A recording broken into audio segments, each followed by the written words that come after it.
தமிழ் மேட்ரிமோனியில் பெண்கள் புகைப்படத்தை பதிவு செய்து நூதன முறையில் பல லட்சம் மோசடி செய்த இளைஞர். செங்கல்பட்டு மாவட்டம் முடிச்சூர் பகுதியில் சேர்ந்த ராம்குமார், வயது 35. இவர் செய்த பித்தலாட்டு வேலைகளை பார்ப்போம். தமிழ் மேட்ரிமோனியில் வெளிநாட்டில் வேலை செய்யும் இளைஞர்களை ஒரு அழகான பெண் புகைப்படத்தை மேட்ரிமோனி ஆன்லைனில் பதிவு செய்து நூதன முறையில் பல லட்சம் மோசடி செய்தது அம்பலமானது.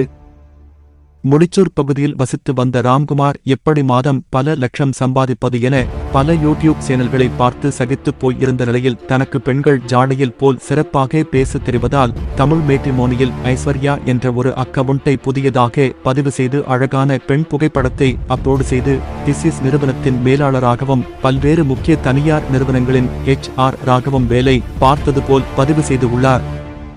மேலும் இந்த புகைப்படத்தை பார்த்து வெளிமாநிலங்களில் படித்த இளைஞர்கள் கோரிக்கை செய்தி அனுப்பியதால் அவர்களிடம் தனது தாய் பேசுவது போல் நாடகமாடி முதலில் அவர்களை நம்ப வைத்து மேலும் தொடர்ந்து வாட்ஸ்அப் SMS மூலம் தொடர்பு கொண்டு பல்வேறு பரிமாற்றங்கள் செய்து தன்னை காதலிப்பதாக நம்பிக்கையூட்டி பயணித்து வந்துள்ளார்.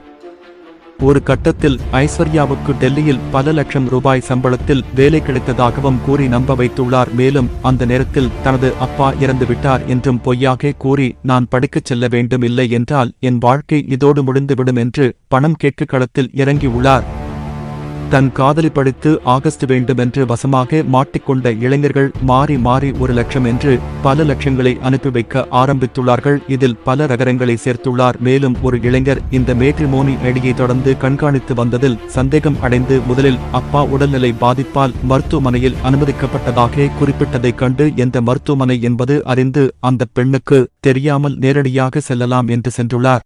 மருத்துவமனைக்கு சென்று பார்த்தால் ஐஸ்வர்யா என்ற பெயரில் ஆள் பித்தலாட்டம் செய்து ராம்குமார் என்ற ஆண் ஒருவர் அனைவரையும் ஏமாற்றியது அம்பலமானது.